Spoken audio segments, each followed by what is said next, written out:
Massive episode today, guys, on the Almost Made It podcast. We just finished filming with Diogo Ferreira. Yeah, he discussed his youth at Porto, what coaching is like at Western United, and an unbelievable footballing experience in Asia. Now let's get straight into it.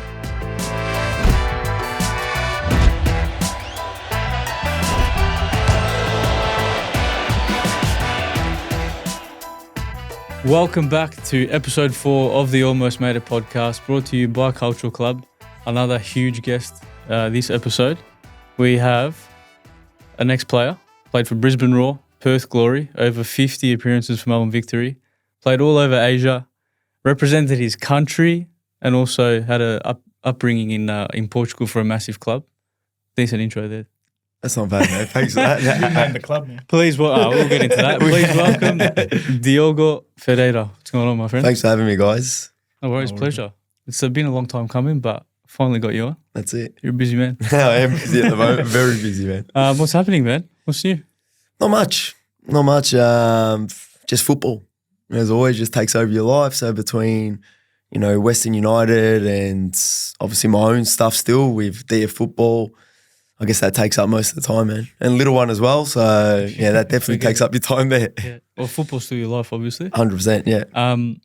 So, current under-23s Western United coach. Yep. How are you finding it? It's good.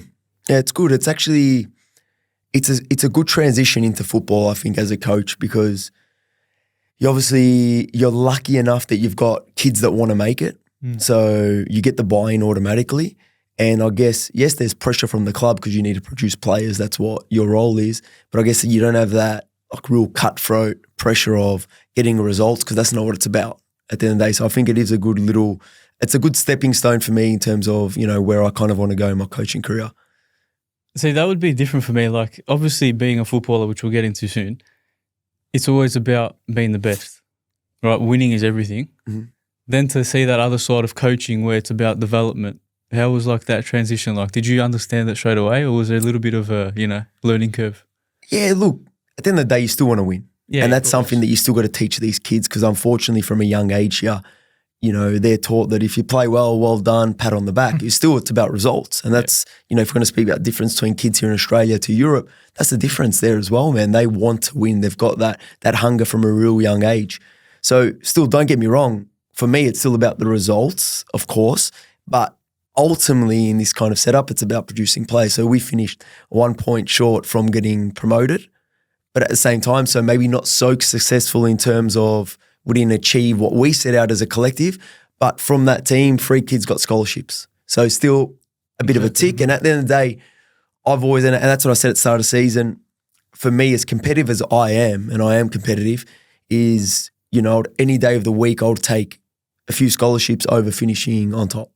Right. Because that's my job at the end of the day. Yeah. So how does it work now with leagues? Because I know there was a restructure. I'm a bit lost with this. To be honest, so am I. To me, it's still MPL 1, MPL 2, but apparently it's a VPL, whatever, yeah. But with the youth league, remember there used to be the National Youth League. So how's it work now with the 23s? Do they play with the MPL? So we play in MPL. So last year, whatever it's changed now, we played in MPL 2. Right. Okay, so next year, I think now it's MPL 1 because then it's VPL, I don't know exactly, or VPL 1 or whatever it is. But there's no more National Youth League, which is a big shame to me. Because firstly, that's to me when I was coming through, those games were unbelievable. You're playing, before curtain raises, before the senior team, you're getting players dropped down to your team that experienced players, and you're playing against experienced players. Like I remember once, probably you guys don't remember this guy, but we played against Perth Glory. I was playing as a centre-back. I marked Eugene Daddy. Yeah, Eugene Daddy was metre 90, man. Yeah. And it's it's crazy, you know what I mean? So you get those good experiences as well. Yeah. And it gives you more games. Of course. Yeah. Because at the moment we play 24 games a year. It's not enough. It's not enough.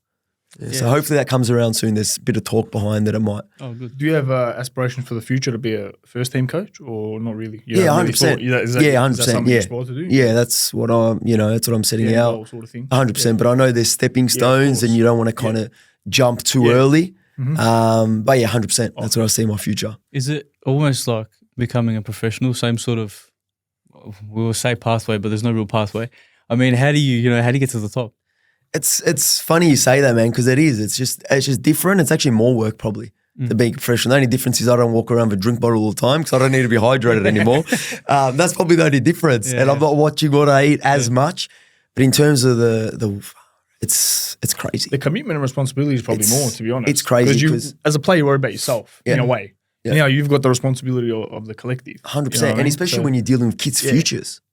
You know what I mean? You're dealing with their futures and you know that you can help this kid achieve what he wants or get the best out of him or not, depending what you put in, you know. Like it's actually a 24-hour thing. Like I'm speaking to my wife all the time. And lucky I'm good at doing two things at once. But I'm speaking, but back here, man, I'm thinking about the drill, the exercise, the player that I need to speak to, the player that, you know, in his wellness that he done, his mood's a bit off, so I need to call him, find out what's wrong, something happening on the outside, all that kind of stuff. It's 24 hours, but I love it, man. How important is that these days? Like the player management side of things, because I noticed, like, obviously when we grew up, it was a little bit different. Yeah. It was like, you know, fuck, get your head up, man, you'll be all right. And that's it, really. 100%. Even if that, right? Literally. These days, I know it's changed a lot. How important is it for your team? Look, I think you need to find the balance because I think that's what we're losing a bit now. You speak a little bit loud to a player and he takes it to heart, where before it's like you just get on with it. But I still feel like, for me anyway, and the way I want to be, you know, seen as a coach and for the players is, you know, you can still have those two sides. Yes, you can have a joke with the players, get to know the players on a personal level because we're all humans at the end of the day. Yeah. But then when it's serious and when things need to be said, they're said and they take you serious. So I think it's really interesting, you know, and it's something I'm still learning how to find that balance, that it doesn't go too much that way or too much that way either, you know. So I just go off more, you know, what kind of experience I had with coaches and what I didn't like about some coaches and just try not to do the same thing, obviously. You know, in speaking of previous coaches or previous styles of play, we know these days a lot of coaches, they like, you know, to play their tiki-taka style football. Do you think, as a coach, I'm interested to know, do you have a certain style all the time, or do you think it's based on also the type of players that you have? What are your thoughts on that, Lloyd? Yeah, so like for me, in terms of in the under 23 setup, you know, I have to play how our seniors play. Because at the end of the day, yes, I can put my twist on it and my little spins here and there, but ultimately I'm preparing players to be able to step up. So there's no point in me all of a sudden starting to play free at the back, like everyone now, starting to play free at the back when then they're going to step up to the seniors and they don't do that. So, you know, for me, it's slightly different. But look, I like to attack. I like to go forward. I know everyone says that, but that's the kind of style that I like to play. So still within whatever structure is set, I can still bring those elements out. Yeah, no, that makes sense. Yeah. But yeah, to answer your question, man, if I do have a team and I'm able to do whatever I want, it depends. 100%. It depends. Do you just come into a team where you've just got all these players now, 100% you might have to change. And you look back, and I saw something recently, like, and why I think Mourinho is the best coach, because I love him. I think he's the king. And he said it. He goes, what was he saying? At Inter, I had the best team to play in a low block, because they could be there, teams could be there all day, they'll never score. So that's how I played. At Real Madrid, I had a young Benzema, Cristiano, Higuain, Di Maria, so I play in transition. Definitely. You know, so I think that's a sign of a good coach also, that you're adaptable as well. And I think that's what makes like Ancelotti so special. 100%. And I think that is exactly the reason, because he doesn't just say, all right, this is my style, all right, we're playing 4-3-3, but then he's got, let's say, no wingers, or he doesn't have the players for that. So he'll adapt that and be like, all right, we'll play a bit more on the counter-attack because it suits this style of players. And I think they're the best type of managers because they're adaptable. 100%. And that's the key. And that's why Mourinho is so successful. Especially in today's game, you have to be. Well, let's take it a step back now. with obviously, football is your life, but how did it become part of your life? Look, from a young age, it was kind of around in my family, obviously Portuguese backgrounds. My dad used to play when he was a bit younger, so I always kind of knew that. But it kind of, you know, I didn't start as early as some of these kids these days, 4 or 5 years old. I think I started when I was under 8s or under 9s at Essendon Royals. And the reason why, funny enough, I started because I used to do athletics. And I was quick when I don't know where that went, that pace, but when I was young, I was quick. That's true. And I got to a stage where I was getting a bit cocky. My parents thought, like, I'd go to like these regionals, I'd win, I'd go, here's the medal, you know? My parents were like, no, none of this. So it went to a team sport. So that's when I kind of, you know, fell into soccer and fell in love with it, I guess. And then were you like instantly, all right, this is for me? Or was there like, you know, maybe a grey area, I'm just playing for the fun of it, and then it turned serious? Look, I don't know, because when you're young, back then anyway, like you just play, man. You don't know if it's serious. If you're, I guess, as I got a bit older, I started watching all the games. I remember that, you know, I had a love for the game. I used to go to Blockbuster and get the 5 weeklies, and it was all stuff to do with football. Yeah. So, and my parents didn't make me do that. It's just I loved to watch games. I loved everything about it.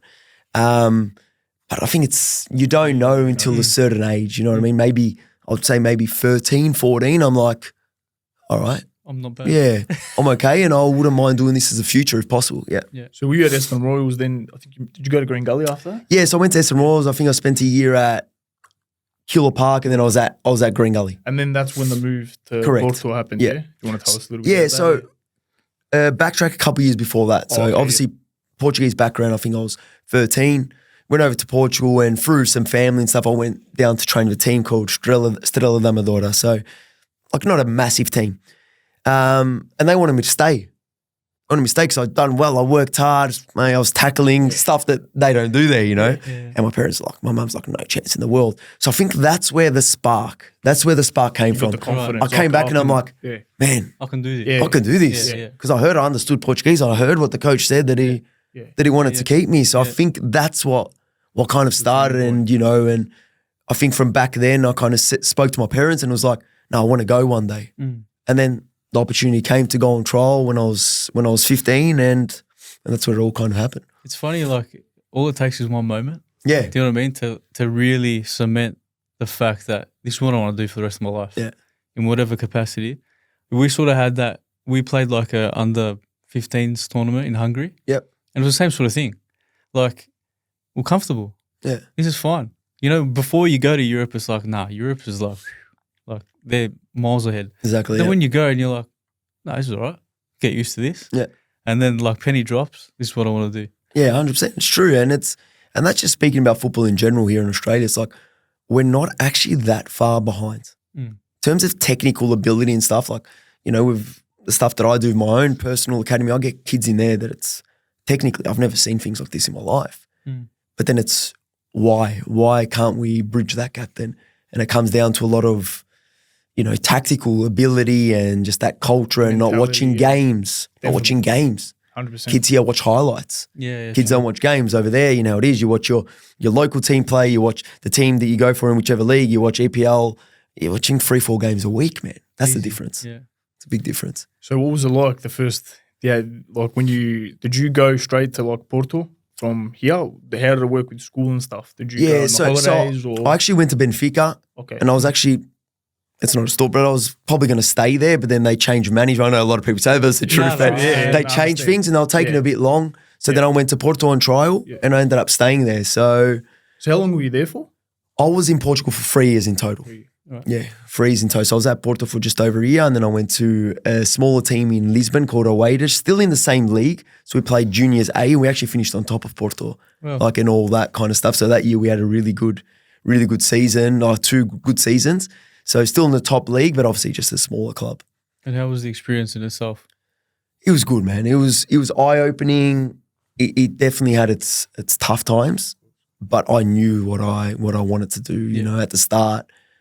You know, at the start I was treated badly by the players. You know, at the end of the day, they know that you're coming there to take their spot or their mate's spot. Exactly. You know, it's different here. And I always give this example. It's like how my mentality's changed to the Aussie mentality. I was at Perth Glory and we had a French guy come and trial with us, and he was a defensive midfielder. After training, I'm like, hey man, you need a lift home. And I gave him a lift home back to his hotel. And then I'm like, hang on. and this guy's here to take my spot potentially. Yeah. But that's the mentality there, man. That's ruthless. 100%. The mentality is ruthless. You know, so until I gained the respect from the players, and that's the number one thing, you know. I remember at the start, man, it's like, yeah, you ask for the ball, they say come short, they go long. They go long, they pay you too short, they stitch you up. Yeah. You know, so until that happened, I gained the respect, and then it was good from there. It's the hardest thing to explain, and it's the hardest, like you can't really prepare for it. Yeah. We've spoken about it heaps, but that, you can talk about it, but then when you're actually there and you have to we sat next to someone in Italy, in Chieti, they were 3rd division at the time. We sat next to him for like 5 months. This guy wouldn't even say hello to us. I don't even know what he sounded like, to be honest. Like, we hardly knew his name by the end of but every single day for 3 hours, we're next to this guy. There, yeah. And but it can make or break you, I think. 100%. Because some players will take it to heart and be like, oh, no one likes me. I understood what these guys were saying in the changing room, but I pretended I didn't. Pretended I didn't. These guys are smashing me. Exactly like us. Absolutely smashing me, man. And it's like there would be days where I would cry on the phone to my parents, and my mum and dad are like, come back. Like, you're there because you want to be. Yeah. Do you know what I mean? But it's like, man. no chance. I know, I went, and my dad actually said something once to me. He goes, the first time I went, that he knew that I was going to stick it out by the way I left at the airport. He just said to my mum, he goes, if he turns around and looks back at us, he's not ready. he's You giving just back. more focused. Yeah, you just See you later. Not even cry, no tears, nothing. Yeah. Off I went. I just went straight, doors closed, and that was it, man. Yeah. But that's the thing what you're saying. I think that's talking about football here and there from even a young age just drilled into you. Like at the end of the day, that's how these players are putting food on the table. Look, if I take your position and you don't then get a contract next year, you might be out of work. 100%. So that's the mentality shift. And obviously, we understood that too. We're like, we're just two random guys coming down here From the other and side of the they don't world. want like us to take their position. Yeah. So like that's the thing. It's like people got to understand that you tell a normal person that they'll be like, oh, what a prick, or what the hell. But it's like, it's a cutthroat industry, man. And that's what makes it special in a way because it's so hard to get and then it's so hard to also retain. Like, And that's something that we're not going to be able to change here. All of a sudden, we're not going to get parents to live in poverty just so the kids can make it as a footballer. Definitely. It's a luxuries we have, but that's a reality over there, man. Definitely. Like I had one teammate. He goes to me once. He goes, "Diogo, if I don't make it as a footballer, I'm going to go to jail." And I'm thinking, what do you mean? Yeah. And he goes, at least there I'll eat every day. That's what he said to me. And I'm like, geez. Yeah, You can't even I'm like, you want $5, man? Yeah, listen, man, it's Do you know what I mean? true. Like, it's, 100%. But and we how do can't replicate that. You can't. So I guess the only thing we can do is replicate, like change the things that we're in control of here, man. Yeah. Things that we're in control of Of course. in terms of maybe coaching, stuff like that. Getting the kids better coaching, getting the kids to watch more games, more exposure, because we can't change the culture. It's very hard. We can't change that, and we can't change that kind of desire. Yeah. It's just not realistic.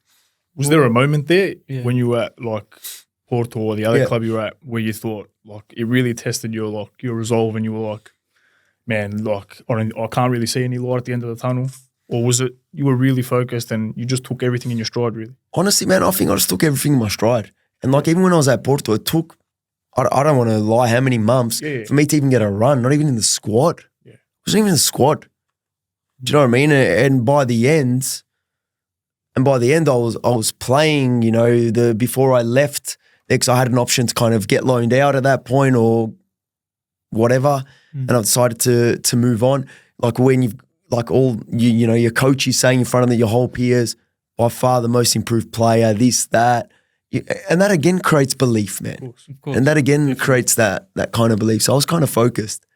It Don't know why. It's just my makeup. But it is very interesting you say that because like it's those little things as a player, even like your coach just maybe he doesn't say nothing, but all of a sudden he'll give you that little compliment and it's like you feel like all the hard work the last 3 months, actually, I'm getting somewhere, and then it gives you that extra boost 100%. And you keep going. It's crazy, like a little thing like that can changes. really spark you, and everyone now, and I kind of use that in my own coaching now. It's like, and that's why like man management is so important, getting to know these players and what makes them tick. Like I know already in my team, 23s, certain things I can say to some players that I can't say to others. Yeah, exactly. Certain players I can put up on the video analysis session and certain players I'll leave the clips out because I know they're not going to take it well and that's not what I want to achieve. Yeah. So it's about getting to know that and giving those players extra confidence, the ones that need it. Of course. Did you have like an approach in the change room when you first went to sort of start earning your stripes? Were you like that guy that comes in, shakes everyone's hand, tries to have a laugh, or were you just respectful, but I'm here to do a job? To be honest, when you go in, it's like everywhere, especially over there, you like shake everyone's hand. That's a normal thing. And then I kind of sat as far in the corner as I could, I'll be honest. Same. Yeah. And I was like skinny little kid, like compared to some of those boys, big kids, man. And then I just went onto the pitch and I just kind of did what I could. That's it. Go away, exactly right. On football. You just focus on your football. But it's hard, man. It's hard. It's not easy at all. So when was after this, did you come back? You came back to Australia? Yeah. And then your first professional contract, how did that come about? So I decided to come back to Australia because I'm like, at that stage, the A-League had just started. I think it was in the second year or something like that. And I knew that there was an Olympics coming up. And back then there was no there was no internet in terms of like clips these days, man. Every kid's got a highlight reel and all this kind of agents and stuff. Like back then there was nothing like that. So I'm like, look, at this point in my career, I can get, go and just kind of be here and end up in the third division like some of those other players. Or you know what, I'm going to go back to Australia because I thought to myself, if I can't make it there, then I'm wasting my time. Yeah. So that's kind of how it came across. I actually came back to Green Gully. Yeah. I came back to Green Gully first. Was playing seniors there or whatever, and then got the opportunity to go to Victory. How was that transition? Because I know when I came back, or you too, Matt, when we came back from Europe and we just wanted to play again. Yeah. I went to MPL as well. And just trying to then, you're up here, no offense obviously, but it's different. Not that it's that much more worse to say. You have different but expectations. it's exactly. You've been exposed to How that did you level. find that transition back into Australian football? I found it easy, man, because I went to Green Gully, and back then Green Gully was like under Ian Dobson. It was like they were like the dream team almost of the NPL They back had then. Vargas brothers and all that. Oh, I remember that. Jeff Fleming, Zoran Markowski, all those kind of players. So for me, it was like I'm still learning stuff. Yeah. I'm learning. They're seasoned professionals. So for me, it wasn't like, it was almost a step up again because now I'm playing against men. Men, it's different. You know what I mean? And then it was just about breaking into that team and then eventually breaking in and playing consistently in that team. So for me, it wasn't that bad. So then Victory came knocking, obviously. Went in there. Who was your coach at the time at Victory? Ernie Merrick. Ernie Merrick. Yeah. Yeah. Going back, man. I know, these are the days. Yeah. These are like the golden days of A-League. And this is when it was, Ernie Merrick. We actually played a friendly against Victory. I played as defensive midfielder. It was on Olympic Park, and I remember I was marking Carlos Hernandez, and I just didn't let him breathe that day. I was just hacking him this and that, and then from there I kind of... And that's how it sort of came. And that's how it came, man. That's how it came, one game. And then, so you mentioned the Olympics. The call-up came after Victory? During that time. Yeah, during that time of Victory. Yeah. And So how I was saw that? you at Victory. Yeah. And then that's when the call And that's came. when I was... Yeah. So we went... Obviously, I'd done all the groups that we didn't qualify. Yeah. We didn't qualify, but still. went through that. Yeah, it was good, man. It was... And at that point, man, I thought my career was going like that. Like, I remember I was going away on camp with the Ollie Roos, coming back, training on a Thursday, like training 1 or 2 days for a game and straight back in the team. We had good plays in that team, man. And I thought it was going like that. And then, for whatever reason, I didn't keep going in that direction. Yeah. What do you think it was at Victory? Obviously, don't have to give us the specifics, but was there something... No, always, man, and like this advice that I give kids, I always put it back on myself. Yeah. Always. I don't look at any of those. Now I can look back and say, that decision there, maybe why wasn't I in the team or whatever. But still, man, the coach wants to win. So I always put it back on myself. Maybe I didn't show enough faith, enough trust in the way I trained every day, whatever it was. So it's a tough one, like where it kind of, look, I put it down to, and this is my theory, like I used to be a very hard player. Yep. So I remember once we were walking around Amy Park and Ernie Merrick was walking with someone and he introduced me as the next Kevin Muscat. Because that's the kind of player I was. I remember Ernie Merrick, when I used to come up from the youth team to say training, goes, Diogo, no tackles today. Because that's just what that was my characteristics. Yeah. And then it kind of went the other way where obviously I speak Portuguese. So there was a lot of Brazilians at that time. And I was a translator for everyone. Yeah. So I remember Ernie Merrick used to yell at me To then yell at Ricardinho. Ricardinho, like, and I'm like, man, don't hate me. It's like, but I used to have to tell him. Yeah. And I think I kind of started hanging around those boys and they're all about tiki-taka. They're all about, Yeah. and I feel like, honestly, I lost a bit of what I was good at. Yeah. And I tried to maybe fit in. I don't know. I'm not saying that's the excuse. But I actually feel like that could have been, why I kind of started, like I still had that aggression, don't get me wrong, but maybe I steered away from what I was really good at. I was doing back heels, this, that, 1, 2. Before it was just touch and that's it, a bit of tackles and that's it. It's funny though, because when we've actually told people that we're getting you on the podcast, everyone remembers you, man. Like you had a massive impact on the A-League. Especially that goal against Against Wellington, Everyone brings that up. We say, oh man, I remember that goal. So even though maybe you wouldn't have had as long as you would have liked, you made a huge impact. And I appreciate that. And then you also went on to win the league with Brisbane. Yeah. Was that under Postecoglou? No, that was under Mike Mulvey. So that was after Correct. Postecoglou era. So that was straight after Victory? Yeah. So you left Victory obviously on your terms? Yeah. Look, with Ange there at the time, you know, I was promised that I was going to get a contract at the end of the year, came to the end of the year, and he was honest with me, man. Now he goes, I want you to stay, but there's guys on contracts that aren't taking termination, so you're going to have to go. So actually, not a lot of people know this story. I actually signed Ernie Merrick, went to Wellington. He was actually going to go to Wellington or Adelaide. So he said to me, wherever club I go, you're my first signing. You're coming. Because he used to love me. Yeah. Anyway, he sends the contract. He's negotiating. He was even negotiating for me. I signed the contract, send it back to my agent in Wellington. A couple of hours later, my agent rings me and goes, Brisbane's just come in. Less money, by the way. And this was a 2-year deal in Wellington and 1 year in Brisbane. And I ended up taking the Brisbane. I just thought it was the right thing for me to do, and it worked out. I won a championship. But now Ernie probably hates me. Definitely hates me. He definitely hates me. Was there something that made you decide Brisbane in particular, or was it just I don't know. It was just a feeling, man. And they were a good team. Yeah. They were a good team, and it was like, at the end of the day, in your career, you want to win stuff. Yeah. Of course. You want to win stuff. And I'm like, no, you know what? I backed myself. I can go to Wellington 2 years on better money, or go to Brisbane for less money, sort of thing. Yeah. kind of thing. But I'm like, no, I feel like this is the kind of right move, and that's why I went there. You would have played with some absolute. Thomas Bruce was there. Yeah? That We all team. remember him, man. He was a That class team, act. yeah.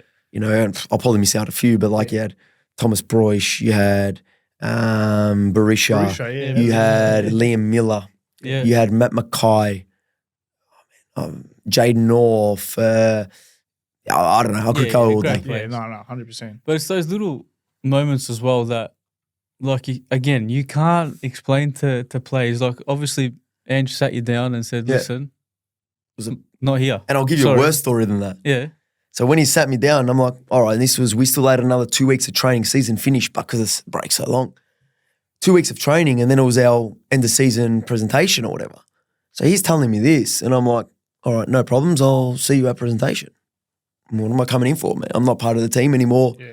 And he just turned around and goes to me, it's up to you, but football's a very small world. And I had to rock up for 2 weeks because I knew how influential he was in Australian game. And did that maybe help me to get a Brisbane move? Because he did rate me, half yeah. Was he rated there me. before victory? Correct. Yeah, so he had So maybe did someone call him? I'm not saying he, Of but course. it's true, man. Like, Yeah. and I had to rock up to training for 2 weeks knowing I'm having to show up here for nothing sessions and I'm not wanted by this club. Like that, you can't explain to people. Nah. That's, You know, Burn that that's- bridge, you might be done. You exactly. don't, and that's resilience, man. Yeah. And stuff these kids these days, Exactly. you try to pass that on to them, but it's tough. Kids are different. And like kids these days would probably, honestly, like you see a lot of kids, not all of them, but they'd probably crack the sheets and be like, no, who, well, you're going to make me go there, look, on this, on that. Or the other way where Yeah. they just break. You know That's what I it, mean? that And that's too. it. But then, like you said, it had, that probably, you probably don't know for sure, but it probably had consequences later down the track. Maybe. For the good, but. Like I'm sure if someone asked Ange Yeah. Postecoglou today, if he remembers me now, You got a good reputation. Diogo, I'm sure he'll say, mate, he'll say Professional. good things. I'm not going to say 100%, I'm the best player, but in terms of the way I conducted myself and professionalism, he's got to say good things, man. Definitely.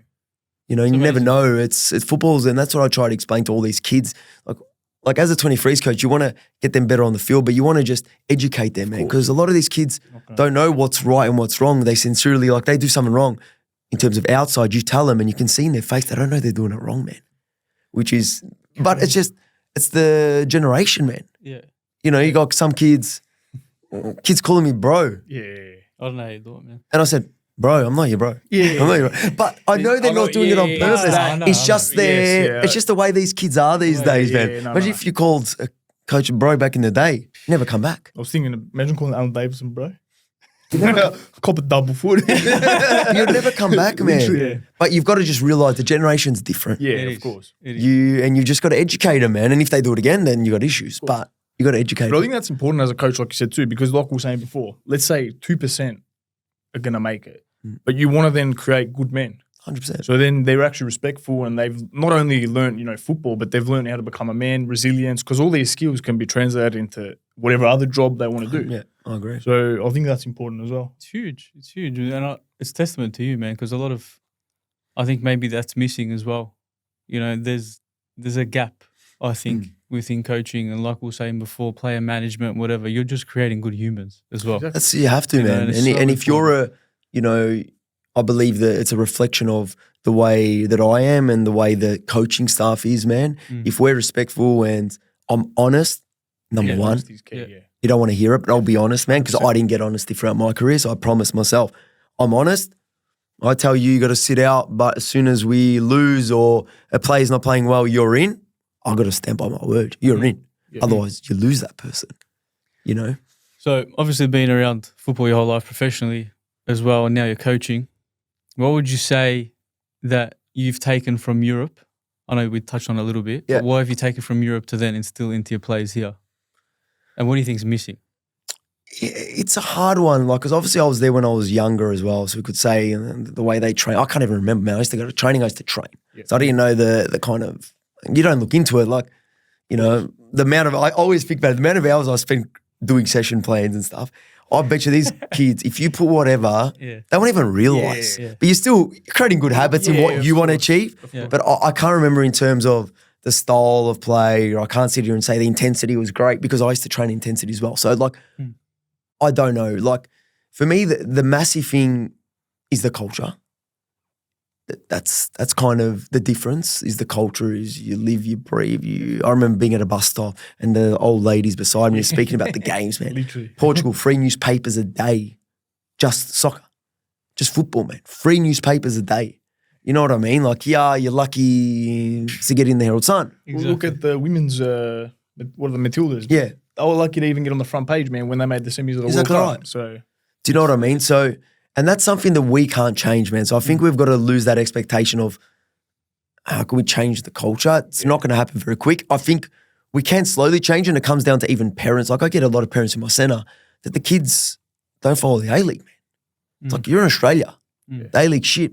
But buddy, you're in Australia. You're aspiring to that. And then you can aspire to other things, you know what I mean? And so I think, yes, the parents have a part to play in it.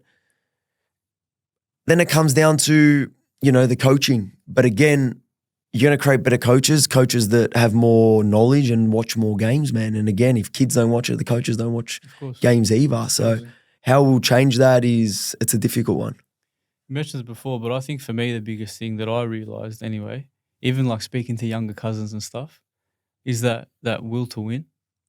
More so not to lose. Do you know what I mean? Like, but it's even the everyday sportsman there. Like just the casual footballer, five-a-side. But like I'll ask, you know, cousin, for example, whatever, much younger, how'd you go on the weekend? Oh, we lost 4-0. And I'm like, are you upset? He's like, nah, like I did all right, but, you know, big deal. And I'm like, and this is the day after a game. I understand you're young, but I think back to when I was young, like losing 4-0, man, I'm upset. Yeah, like I'm devastated. And I think maybe that's the how do you get it out of someone, the new generation, and like it's the parents, it's the parenting, I believe, and it's the culture you're creating at the clubs. Because you've got a lot of clubs out there, a lot of A-League clubs. Yeah, you play. Now don't worry, but you played good football. You dominated the ball. This, that. It's all good and proper. It's all good and proper. And yes, like shouldn't be about results only at a young age. We're developing individuals. We're not developing teams. Like at West United, the academy's not there to develop a good team. It's there to develop good individuals. But still, like, there's got to be something about like that winning mentality, you know, being upset. Like the best players I played with, like you say, like here in the A-League, just say, Barisha, you're playing 5-a-side game. Yeah. He's punching the ground. I can tell. He's a winner. Yeah. He's punching the ground. Yeah. Like it's crazy, that kind of mentality, and you don't see it here, man. And but I think it's impossible to get it out of these kids, you know, that professional, that will to want to compete and win. Like you can instill it in a young age, but I do believe it's the culture, but also it comes from within. 100%. Does it still exist? You'd hope so.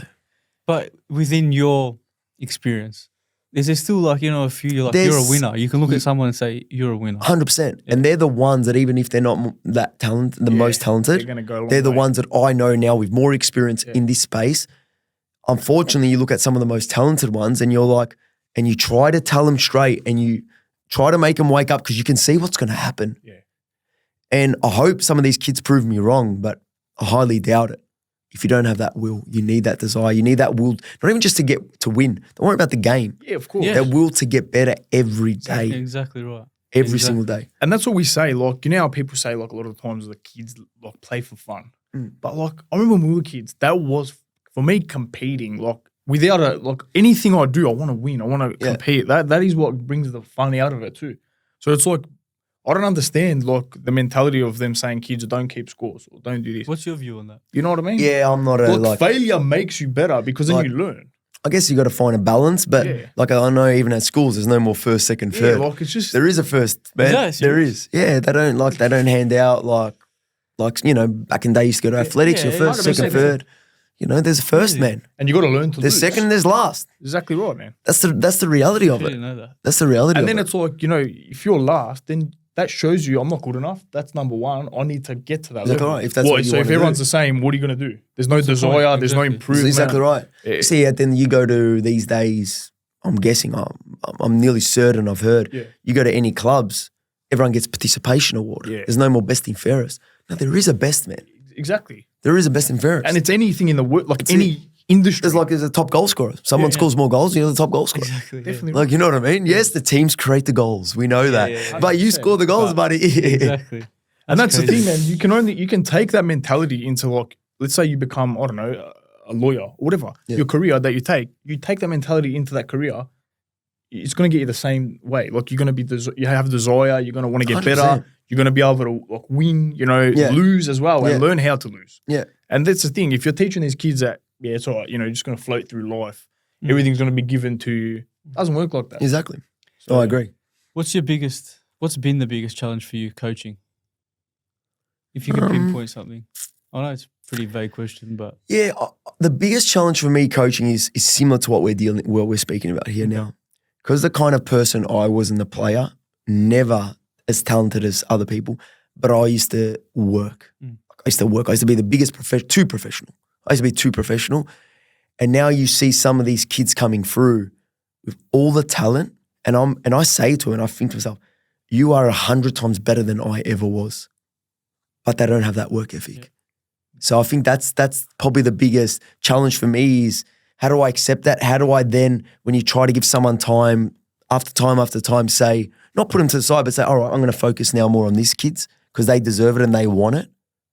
You know what I mean? That's probably the hardest thing for me. That's been the hardest thing for me.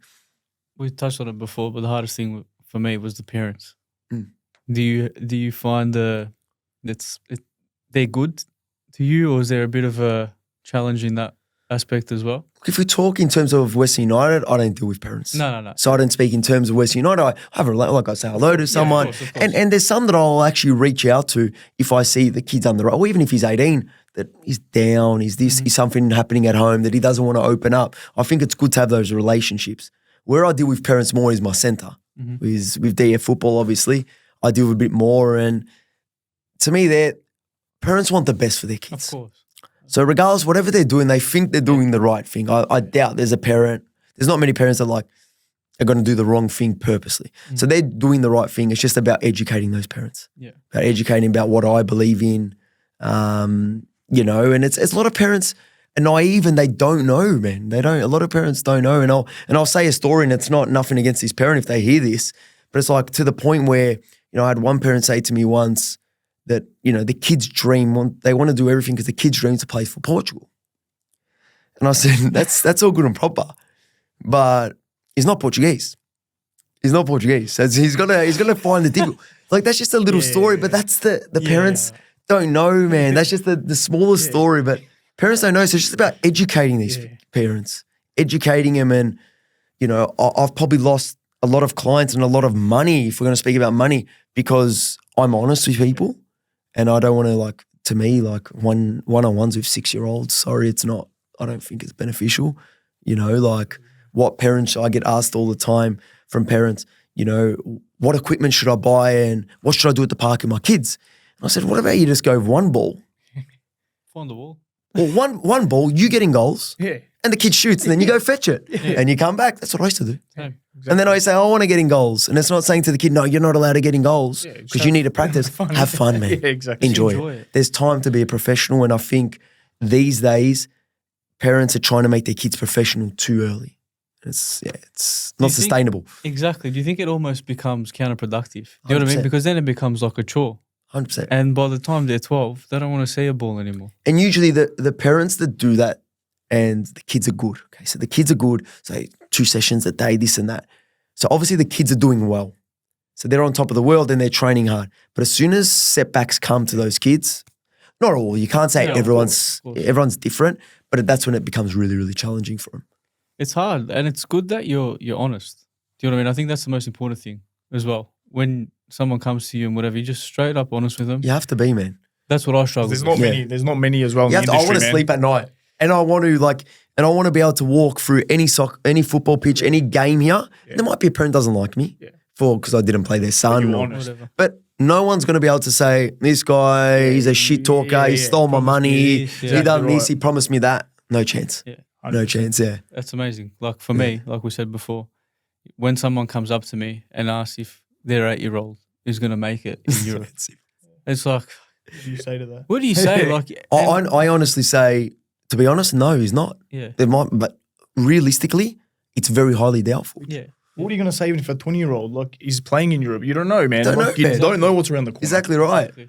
But yeah, no, actually, I wanted to touch on your playing career again because I know you had a really cool experience in Asia. Yeah. You played in a few different countries. Yeah. So you played in Indonesia, was it Malaysia, India, and Japan. And Japan, yeah. What was that like? Because we don't really speak much about that the Asian football. Yeah, no, it was like I said, I went back to before, man. Like I was, over professional in my career, and I got to a stage where, I needed something fresh. I needed to go. Like I went to Indonesia. Like here, I'll tell you what every single A-League club does: a training all week. Yeah. It just becomes the same kind of thing.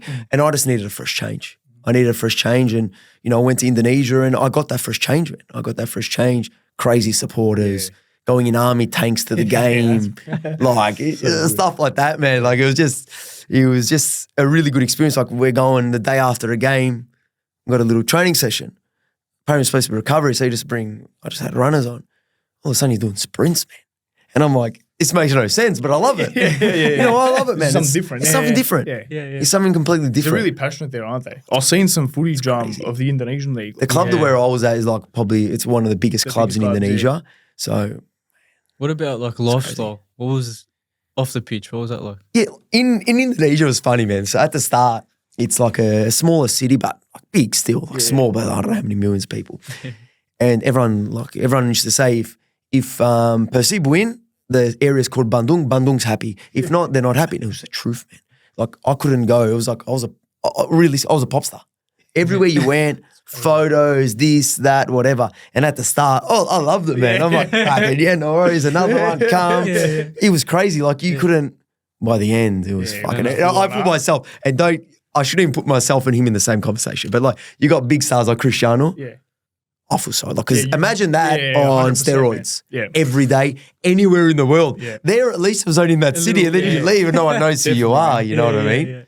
Yeah, that's crazy. What about like food and stuff like that? Was it? Yeah, did you have to get used to that as well?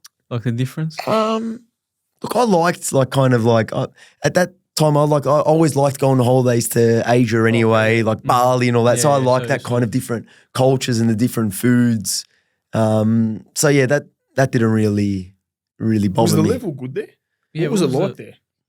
It was just a bit unprofessional. Not unprofessional. Like, it was definitely unprofessional in terms of players. Yeah. Like we would catch the bus to training every day. We would jump on the bus. Yeah. On the way back, we'd stop on the side of the road, and they've got those little stalls. Someone selling fried chicken. Player would get out, and everyone, and there I am, protein shake, and I'm just like, I'm hiding in the corner of my protein shake. These guys having fried chicken. They didn't care, man. They didn't care. It's so different, man. Carefree. Nah, man. And they enjoyed it. Yeah. But like in terms of the football in Indonesia, it was exciting to watch. It was just end to end because there was no structure. Zero structure, just end to end the whole time. Many imports or a lot of Indonesians? A lot of Indonesians, but I think you could have like 3 or 4 imports. Okay. So at that stage there, a couple of people you guys obviously will know, like Sergio Van Dijk was there in my team, Marcos Flores, and a couple of other imports from here or there. So it was good, man. It was an experience. Like you felt like a big player. You felt like you were the big star. It was funny. It was funny. I'm interested to know about Japan because we have a perception of Japan through a former coach. We've also played against some Japanese teams. We've played against Japanese teams. What was it like for you? Look, I'll be honest, like I actually didn't end up playing there. So I got injured in the second session I was there, and like I got a corky, and it ended up freak kind of thing. The blood ended up turning into bone.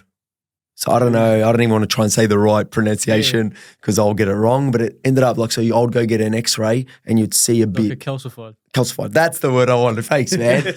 I'll stick to coaching. A calcified. That's exactly what I wanted. Yeah, so it was like a bit of a freak thing. So I was there like the first 3-4 months. I couldn't even get on the training pitch. So that was a different experience. But without pressure from the club, like you talk about Japan, people are lovely, man. Yeah, Like, nice people. Yeah, honestly, like the presidents. So I came in as an injury replacement. And this is where I've got to be honest, man. And people that say they get moves here and there because they're unbelievable. The only reason I got that move is because they needed an Asian passport. This was a week before the season.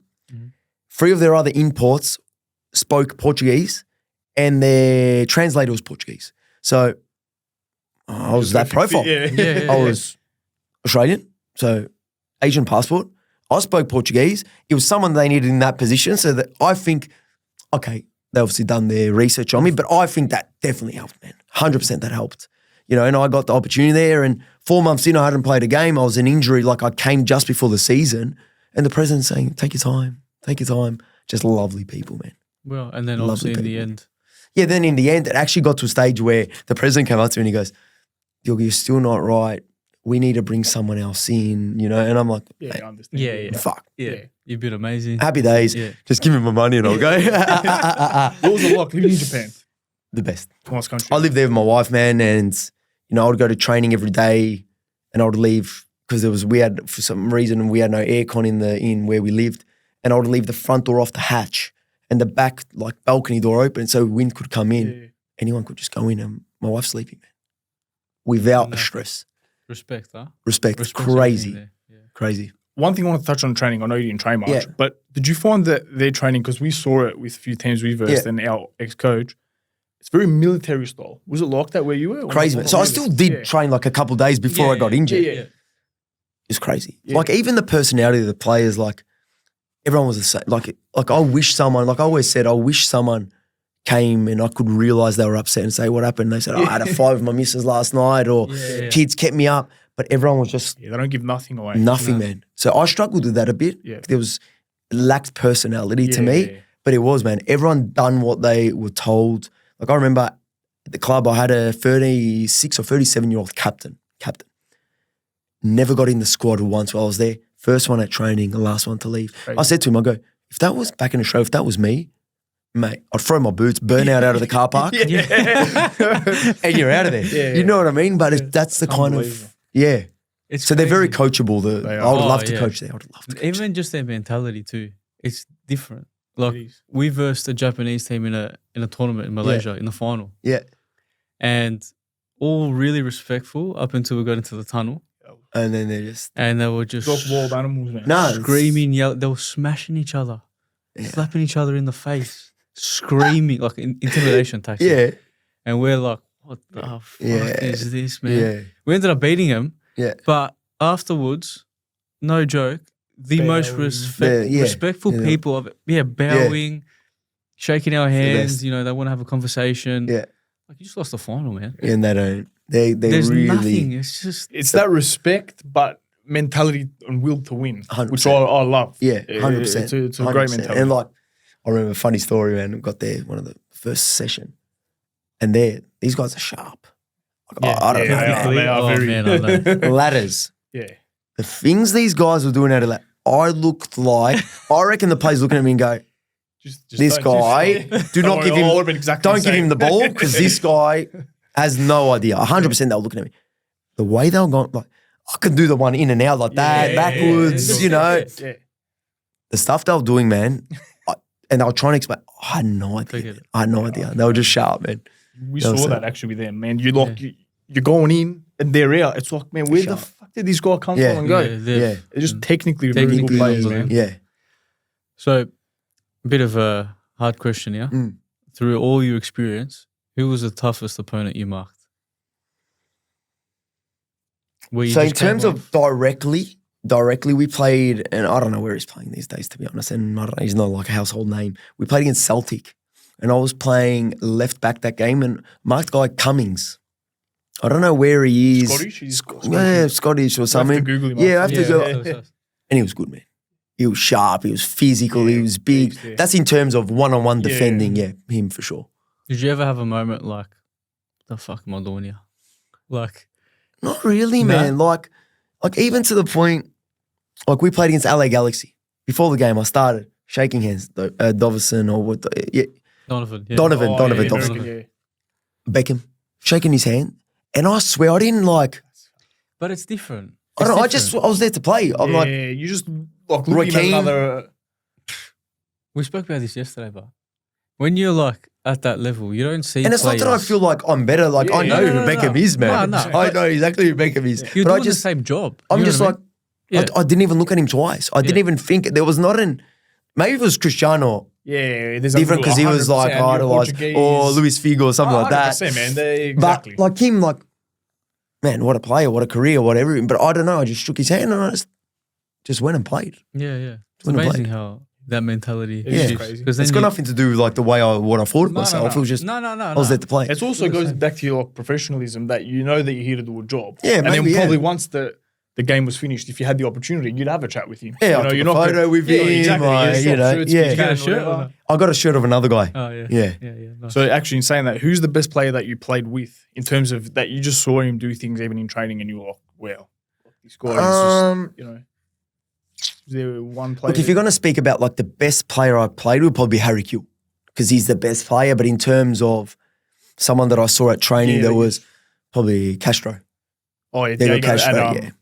yeah, he was a good player. Yeah, he's a good like You very, could tell he was always 3 or 4 steps yeah, ahead. very like he didn't even look that good, but he was unbelievable. He looked like slow sometimes, Yeah. but he's just And that's like, what I always say, man. Even before he came, you sign a player, you go on Wikipedia, and this guy's played for one club his whole life. Yeah.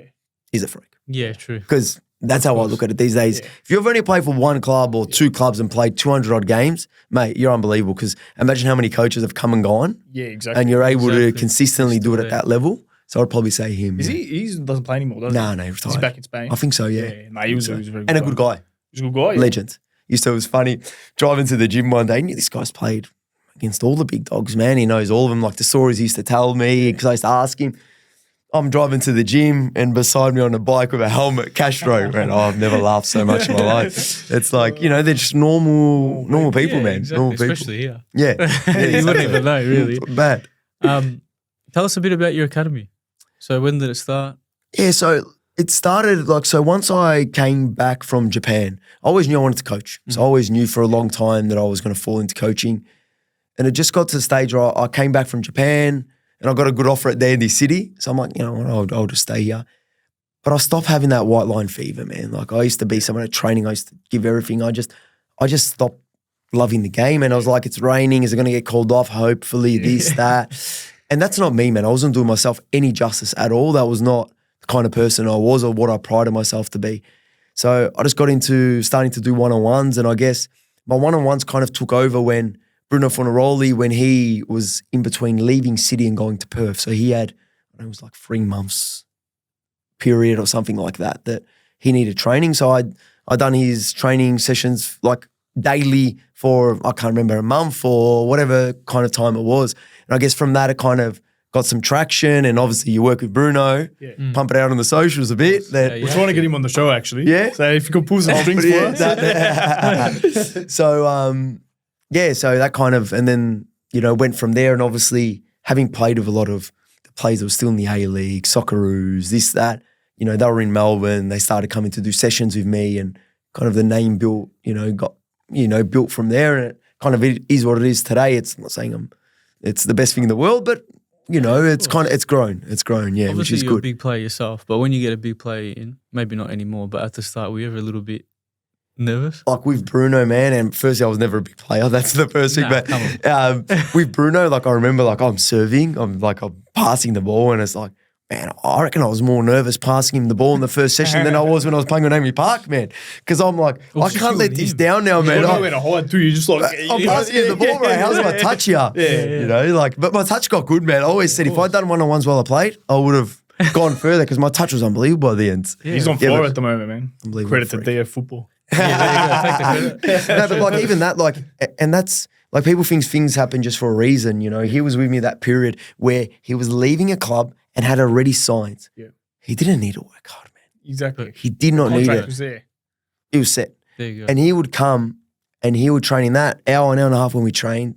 he trained like a machine, man. Yeah, it's different. So like, man, I was actually Mentality. flicking through my phone. I still had some videos of us training, and that's the difference, Yeah, man. you can say, yeah. That's the difference. That's the hunger. That's the desire to get better.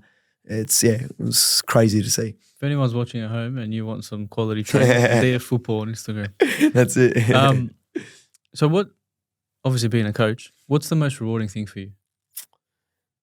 For me, just seeing, like, in terms of kids or even the under 23s players, you know, people fulfilling their potential. That's what it is for me. Like, and like, if we speak about my academy, not every player is unbelievable. Like, not every player is probably going to play NPL. But if you can help them fulfill their potential because they'll enjoy their football more, then I think that's the most rewarding thing for me. If we speak more on the under 23 professional level, then it's, again, how can I help this guy fulfill his potential? You know, how can I touch his career? And can I just, create a pathway for him to become a professional if that's what he wants to do? If you do see that in someone, what's the process? Do you know what I mean? Like, say someone's on the brink of a professional contract, let's say. Yeah. And they're not quite there. What's the process? How do you get them there? It's about changing, or what I believe they can kind of change in their game. Like, because I'll speak about a player that I had last year that now got a scholarship. Like, so Matthew Grimaldi came from Melbourne City, just on the brink, training with the seniors, this and that. And I'm not saying he got a scholarship because of me. Nothing to do with that, because the kid does things with the ball that I couldn't even speak, you know, so it's got nothing to do with that. But, you know, I kind of had a look and I spoke to him about, why do you think it hasn't worked out there? Why do you think? So what's letting you down? Watch the games, watch training. And straight away I picked up on certain little aspects that if we can clean that up, this kid will get a scholarship. And he was able, credit to himself, like I said, I'm not taking credit for it at all, but he was able to work on certain things and add that to his game and ended up getting a scholarship now. Yeah. So I believe I touched him, I helped him with that, and that's the most rewarding thing for me. Yeah, I love that. But look, I wish as a player that me I too. had a coach like that, you know, someone would tell me straight and sit down with me, all right, you're not doing this right, let's work on that. And I think it's so important. And that's the thing, and even about individuals putting it back on themselves. We're too quick to, the amount of times I hear politics from parents, and it's politics. Look at yourself sometimes. Look at yourself. 100%, man. Exactly. Look How at you working yourself. hard enough. And not only that, what can I do better? 100%, man. There's something that's lacking, because if you are by far the best player day in, day out at training, you will play. Exactly Coach has got nothing against you. Definitely. Yeah. You've got to stand there. You've got to, and until the players do that, man, and look at themselves a bit and take responsibility for their actions, Exactly. that's when they'll get somewhere. It's different as well because you have an academy, right? Do you maybe early on, do you spot a few out and you're like, maybe? Is there something you look for? I've kind of stopped doing that. Right. And I'll tell you why, because I saw some great one-on-one players technically come in, and if I needed to do a video for DF, you're doing my video because you do not miss a pass. Your touches are immaculate. But then you'd see in the games, and it was the opposite. Yeah. And then I've had other people come in, and I'm not going to mention names, I've had some A-League players come in where I would, on the other end, have more quality in the session. Yeah.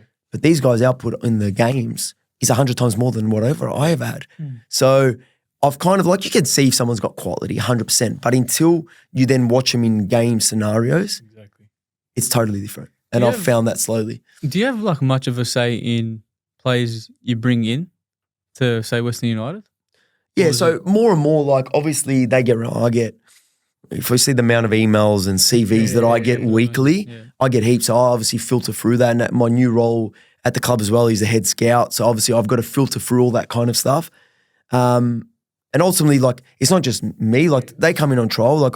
The people above me have got enough trust in me now that if I say, no, this player's to stay, he can stay. So I do have a say, but it doesn't all just fall on me, of course. So you go to watch a game. What are you looking for in a player, in a prospect?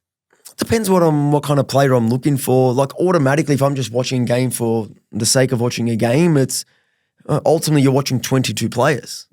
So you got to stand out in some way. So it doesn't matter what position you play, you've got to do something in that game that catches my attention. So it might be a defender, might even be a defender, a centre-back just winning a header, because it's very uncommon these days, or a centre-back or a right-back, someone running at him and defending well 1v1 and you winning the ball and going forwards. Or it might be a striker scoring or a midfielder receiving it on the half turn, playing forwards, a forward run, a double movement from a winger, someone that's asking for the ball, that's vocal, that wants the ball. So it's just something that catches my eye, and then maybe I'll just keep a closer eye on that person throughout that game. We haven't really asked this to anyone, but no better person qualified. If you could give advice to some young kid watching or someone, I guess, pushing to take to the next level, what would it be? I think for me, it would just be just love the game, want to get better, want to continually improve, you know, find an idol, watch games, you know, just kind of just get to know the game a lot better, get to know the game a lot better, and just keep wanting to improve. Keep wanting to improve. Be obsessed. That's the word I was kind of looking for. Yeah. You've helped me today, man. 2 times. I want to ask you something. Yes, right. If you could coach, like this is just hypothetically, any team, any national team in the world, blank check, whatever you want. Who would be that dream? Like, would it be dream club or someone that you think? Imagine like coaching this team under those fans. You know, one club, one national. Obviously Portugal. Yeah, but for the national team, it would be Portugal. But let's say club. Who's someone that really? I think it would be Benfica. Benfica. Yeah, because that's my childhood team. Even though I played for Porto, that was my childhood team. That stadium, man, those fans. You know, everything about it. That's kind of that'd be insane. That'd be insane. And again, you just got to do the steps, man. And who knows? It's like a player. You don't know. You never know. You never know. You never know. That was going to be my next question. Yeah. What's the end goal? Do you have an end goal? I don't have one written down.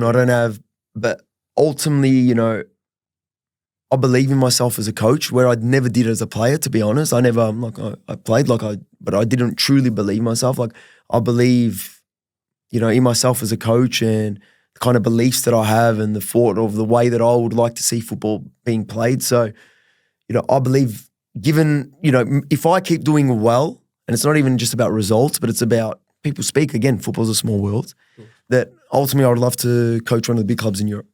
That's what I would love to do.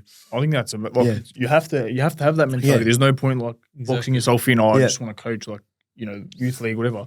If you have that vision, you never know, man. But I do believe in steps, man. Like the same 100%. Way we're speaking about kids, 110%. That their dream is Europe, but they forget about Australia. Like I know my steps. I know that from now the realistic step for me and what I would love is to be an assistant of an A-League club. 100%. Then eventually be a coach of an A-League club. Of course. Then maybe there or whatever. Like, yeah. I think Jose Mourinho was a school teacher. Yeah, something like that. So it shows you, man. Like he went from the bottom, dealing with kids. He's the best, by the way. And then just, man. He's the king. 100%. It's all about steps, man. He's the king. I think you've got an advantage, though, because you've done it.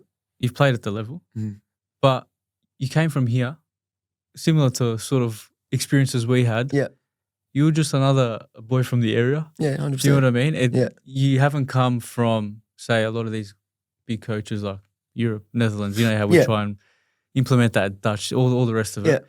You're just like anyone else trying to make it. Yeah. And you can see the things that people need and kids need a push in this direction, a pull back in that direction. So I think, you know, you're going in the right direction. Appreciate it, man. Now it's about the kids, man, because you can give the advice, you can give the feedback. If they want it, they want it. Exactly. If they don't, it's like what I always say, man, like kids that come and do one-on-ones with me. Is that going to improve them as a player? It'll improve them. But is it going to be the reason why they'll make it? It's not going to be the reason why they'll make it. They would have made it anyway. They'll just be better in certain areas. They might make it to a next level. But if you're going to make it, you're going to make it. That's the reality because it has to come from within. Definitely.